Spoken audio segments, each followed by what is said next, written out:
The Digha Nikaya. Collection of Long Discourses. Maha-parinibbāna Sutta.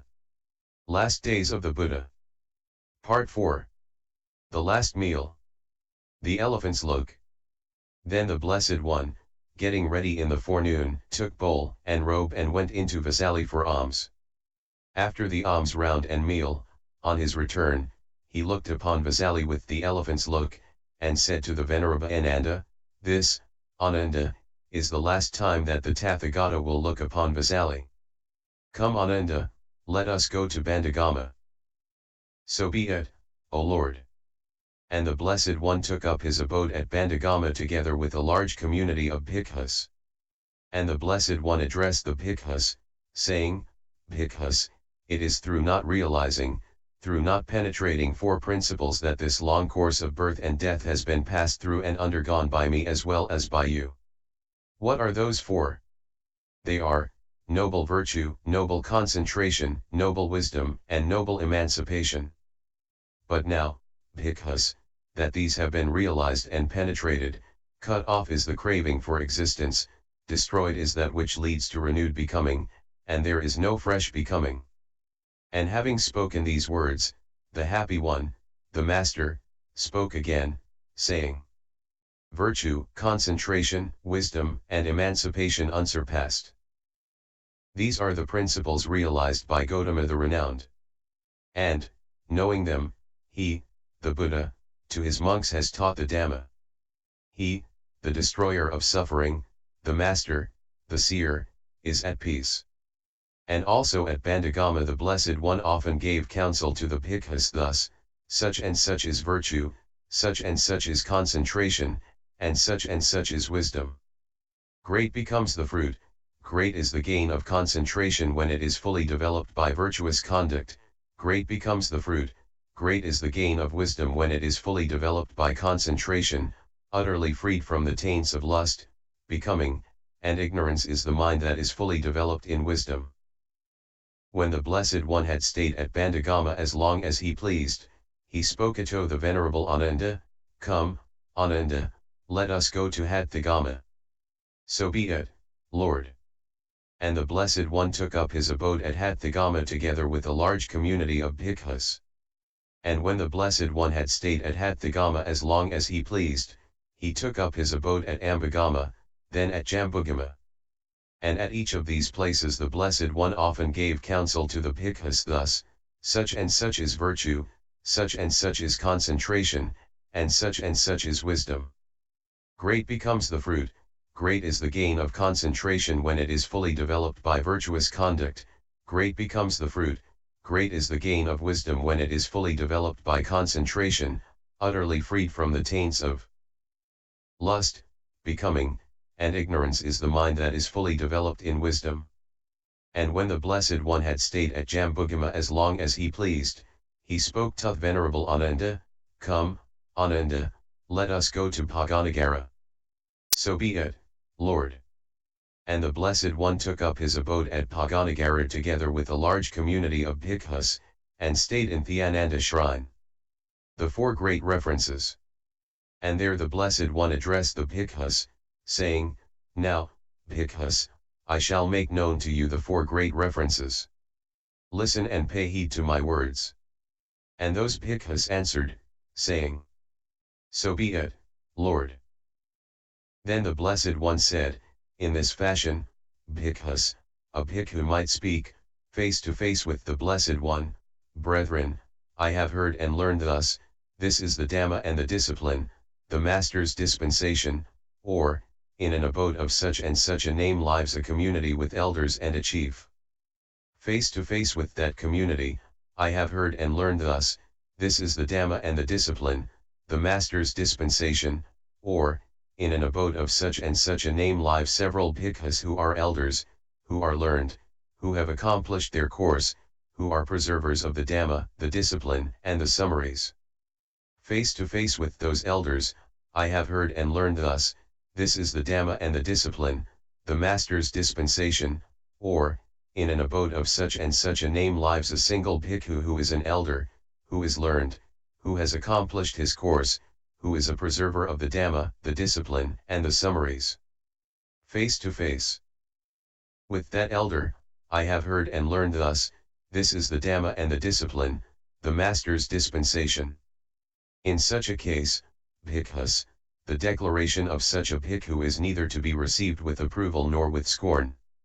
Without approval and without scorn, but carefully studying the sentences word by word, one should trace them in the discourses and verify them by the discipline. If they are neither traceable in the discourses nor verifiable by the discipline, one must conclude thus, certainly, this is not the Blessed One's utterance, this has been misunderstood by that bhikkhu or by that community, or by those elders, or by that elder. In that way, bhikkhus, you should reject it. But if the sentences concerned are traceable in the discourses and verifiable by the discipline, then one must conclude thus, certainly, this is the Blessed One's utterance, this has been well understood by that bhikkhu or by that community, or by those elders, or by that elder. And in that way, bhikkhus, you may accept it on the first, second, third, or fourth reference. These, bhikkhus, are the four great references for you to preserve. And also at Paganagara, at the Ananda shrine, the Blessed One often gave counsel to the bhikkhus thus, such and such is virtue, such and such is concentration, and such is wisdom. Great becomes the fruit, great is the gain of concentration when it is fully developed by virtuous conduct, great becomes the fruit, great is the gain of wisdom when it is fully developed by concentration, utterly freed from the taints of lust, becoming, and ignorance is the mind that is fully developed in wisdom. When the Blessed One had stayed at Paganagara as long as he pleased, he spoke to the Venerable Ananda, saying, Come Ananda, let us go to Pava. So be it, Lord. And the Blessed One took up his abode at Pava together with a great community of bhikkhus, and stayed in the mango grove of Chunda, who was by family a metal worker. The Buddha's last meal. And Chunda the metal worker came to know, the Blessed One, they say, has arrived at Pava, and is staying in my mango grove. And he went to the Blessed One, and having respectfully greeted him, sat down at one side. And the Blessed One instructed Chunda the metal worker in the Dhamma, and roused, edified, and gladdened him. Then Chunda spoke to the Blessed One, saying, May the Blessed One, O Lord, please accept my invitation for tomorrow's meal, together with the community of bhikkhus. And by his silence the Blessed One consented. Sure, then, of the Blessed One's consent, Chunda the metal worker rose from his seat, respectfully saluted the Blessed One, and keeping his right side towards him, took his departure. And Chunda the metal worker, after the night had passed, had choice food, hard and soft, prepared in his abode, together with a quantity of Sukaramadeva, and announced it to the Blessed One, saying, It is time, O Lord, the meal is ready. Thereupon the Blessed One, in the forenoon, having got ready, took bowl and robe and went with the community of bhikkhus to the house of Chunda, and there sat down on the seat prepared for him. And he spoke to Chunda, saying, With the Sukaramadeva you have prepared, Chunda, you may serve me, with the other food, hard and soft, you may serve the community of bhikkhus. So be it, Lord. And with the Sukaramadeva prepared by him, he served the Blessed One, and with the other food, hard and soft, he served the community of bhikkhus. Thereafter the Blessed One spoke to Chunda, saying, Whatever, Chunda, is left over of the Sukaramadeva, bury that in a pit. For I do not see in all this world, with its gods, Maras, and Brahmas, among the host of ascetics and Brahmins, gods, and men, anyone who could eat it and entirely digest it except the Tathagata alone. And Chunda the metal worker answered the Blessed One saying, So be it, O Lord. And what remained over of the Sukaramadeva he buried in a pit. Then he returned to the Blessed One, respectfully greeted him, and sat down at one side. And the Blessed One instructed Chunda the metal worker in the Dhamma, and roused, edified, and gladdened him.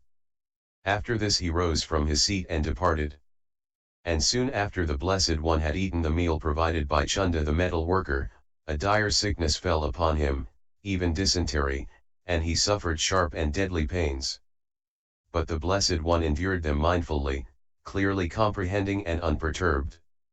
Then the Blessed One spoke to the Venerable Ananda, saying, "Come, Ananda, let us go to Kusinara." And the Venerable Ananda answered, "So be it, Lord." When he had eaten Chunda's food, I heard with fortitude the deadly pains he bore from the Sukaramadeva Asur. And dreadful sickness came upon the Lord. But nature's pangs he endured. "Come, let us go to Kusinara," was his dauntless word. The clearing of the waters. Now on the way the Blessed One went aside from the highway and stopped at the foot of a tree. And he said to the Venerable Ananda, "Please fold my upper robe in four, Ananda, and lay it down. I am weary and want to rest a while."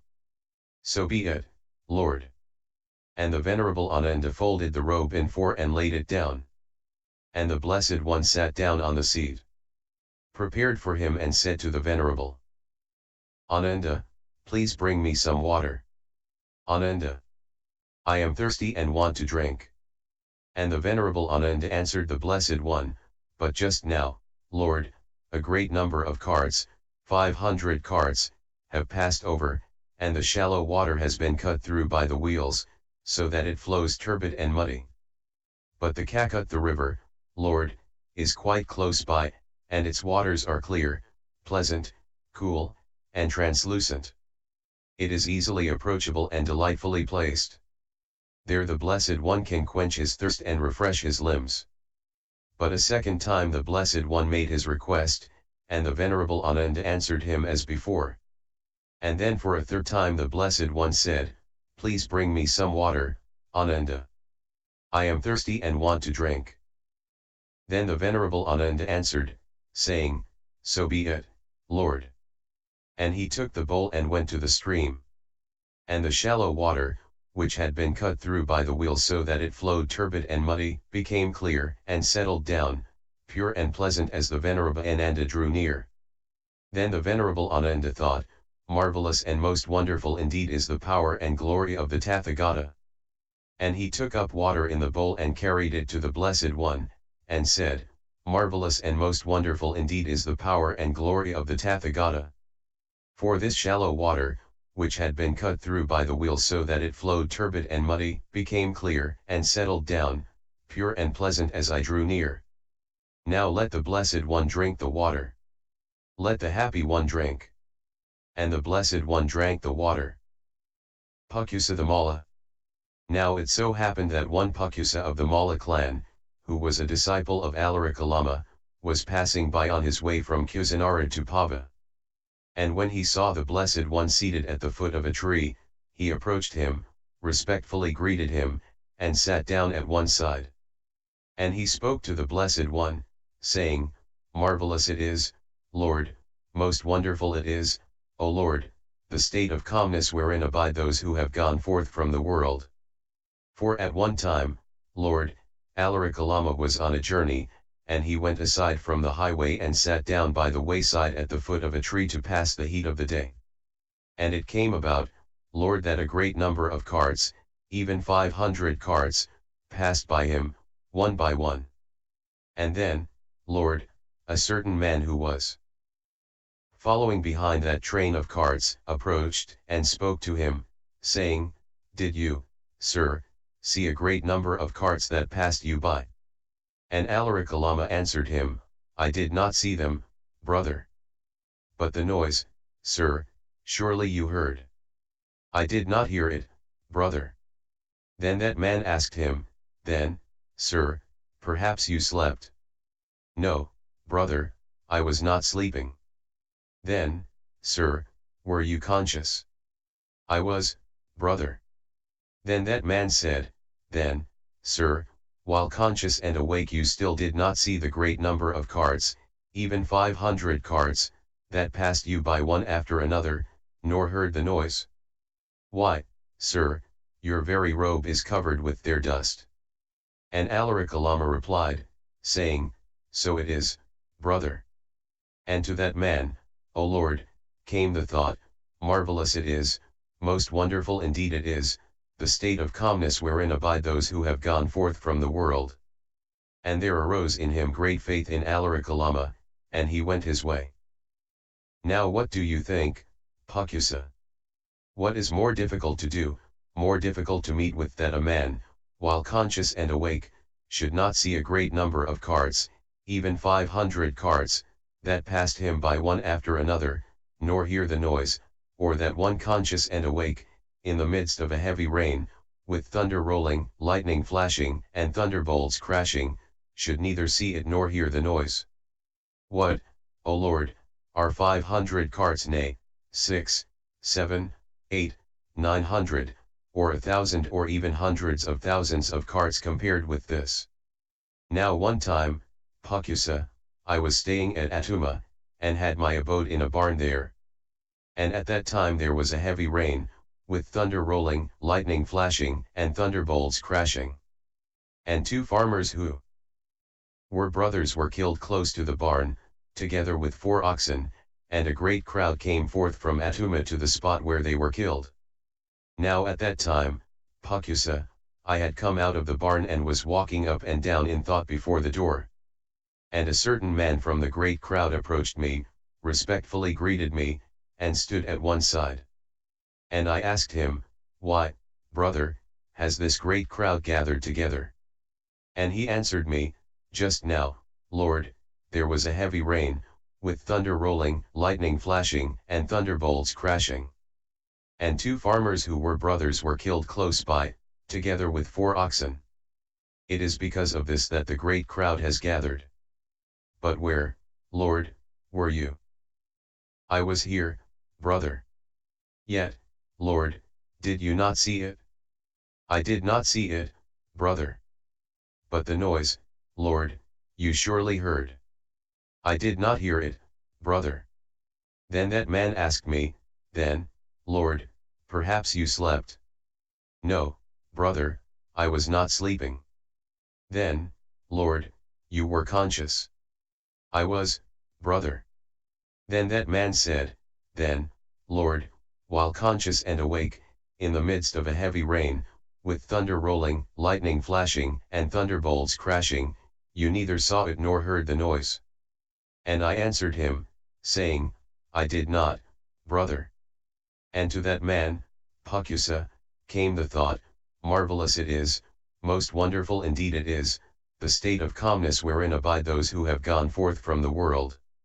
And there arose in him great faith in me, and he respectfully saluted me, and keeping his right side towards me, he went his way. When this had been said, Pakusa of the Malla clan said to the Blessed One, The faith, Lord, that I had in Alarikalama I now scatter to the mighty wind, I let it be carried away as by a flowing stream. Excellent, O Lord, most excellent, O Lord. It is as if, Lord, one were to set upright what had been overthrown, or to reveal what had been hidden, or to show the path to one who had gone astray, or to light a lamp in the darkness so that those having eyes might see. Even so has the Blessed One set forth the Dhamma in many ways. And so, O Lord, I take my refuge in the Blessed One, the Dhamma, and the community of bhikkhus. May the Blessed One accept me as his disciple, one who has taken refuge until the end of life. Then Pakusa of the Malla clan spoke to a certain man, saying, Bring me at once, friend, 2 sets of golden-hued robes, burnished and ready for wear. And the man answered him, So be it, sir. And when the robes were brought, Pakusa of the Malla clan offered them to the Blessed One, saying, May the Blessed One, O Lord, out of compassion, accept this from me. And the Blessed One said, Robe me, then in one, Pakusa, and in the other robe Ananda. So be it, Lord. And he thereupon robed the Blessed One in one, and in the other he robed the Venerable Ananda. And then the Blessed One instructed Pakusa of the Malla clan in the Dhamma, and roused, edified, and gladdened him. And after that, Pakusa rose from his seat, respectfully saluted the Blessed One, and keeping his right side towards him, went his way. And soon after Pakusa of the Malla clan had departed, the Venerable Ananda arranged the set of golden-hued robes, burnished and ready for wear, about the body of the Blessed One. But when the set of robes was arranged upon the body of the Blessed One, it became as though faded, and its splendor dimmed. And the Venerable Ananda said to the Blessed One, "Marvelous it is, O Lord, most wonderful indeed it is, how clear and radiant the skin of the Tathagata appears. This set of golden-hued robes, burnished and ready for wear, Lord, now that it is arranged upon the body of the Blessed One seems to have become faded, its splendor dimmed." It is so, Ananda. There are two occasions, Ananda, when the skin of the Tathagata appears exceedingly clear and radiant. Which are these two? The night, Ananda, when the Tathagata becomes fully enlightened in unsurpassed, supreme enlightenment, and the night when the Tathagata comes to his final passing away into the state of nibbana in which no element of clinging remains. These, Ananda, are the two occasions on which the skin of the Tathagata appears exceedingly clear and radiant. And now today, in the last watch of this very night, Ananda, in the Malasala Grove, in the vicinity of Kusinara, between two sala trees, the Tathagata will come to his parinibbāna. Son O, Ananda, let us go to the Kakut the river. Clad in Pukusa's gift, the robes of gold. The Master's form was radiant to behold. At the Kakut the river. Then the Blessed One went to the Kakut the river together with a great community of bhikkhus. And he went down into the water, bathed, and drank.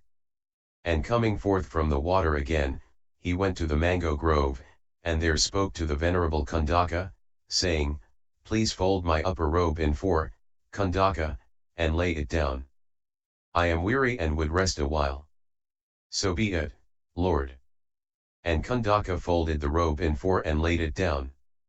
And the Blessed One lay down on his right side, in the lion's posture, resting one foot upon the other, and so disposed himself, mindfully and clearly comprehending, with the time for rising held in mind. And the Venerable Kundaka sat down right in front of the Blessed One. The Buddha to Kakutha's river came, where cool and limpid flows the pleasant stream. There washed in water clear his weary frame. The Buddha he in all the world supreme. And having bathed and drank, the teacher straight crossed over, the bhikkhus thronging in his wake. Discoursing holy truths, the Master great towards the mango grove his path did take. There to the elder Kundaka he spoke. "Lay down my robe, please, folded into four." Then the elder, swift as lightning stroke, hastened the teacher's bidding to obey. Weary, the Lord then lay down on the mat. And Chunda on the ground before him sat, relieving Chunda's remorse. Then the Blessed One spoke to the Venerable Ananda, saying, "It may come to pass, Ananda, that someone will cause remorse to Chunda the metal worker, saying, 'It is no gain to you, friend Chunda, but a loss, that it was from you the Tathagata took his last alms meal, and then came to his end.' Then, Ananda, the remorse of Chunda should be dispelled after this manner. 'It is a gain to you, friend Chunda, a blessing that the Tathagata took his last alms meal from you, and then came to his end.' For, friend, face to face with the Blessed One I have heard and learned, there are two offerings of food which are of equal fruition, of equal outcome, exceeding in grandeur the fruition and result of any other offerings of food." "Which two?" "The one partaken of by the Tathagata before becoming fully enlightened in unsurpassed, supreme enlightenment, and the one partaken of by the Tathagata before passing into the state of nibbana in which no element of clinging remains. By his deed the worthy Chunda has accumulated merit which makes for long life, beauty, well-being, glory, heavenly rebirth, and sovereignty. Thus, Ananda, the remorse of Chunda the metal worker should be dispelled." Then the Blessed One, understanding that matter, breathed forth the solemn utterance. "Who gives, his virtues shall increase, who is self-curbed, no hatred bears, whoso is skilled in virtue, evil shuns, and by the rooting out of lust and hate and all delusion, comes to be at peace. Part 5,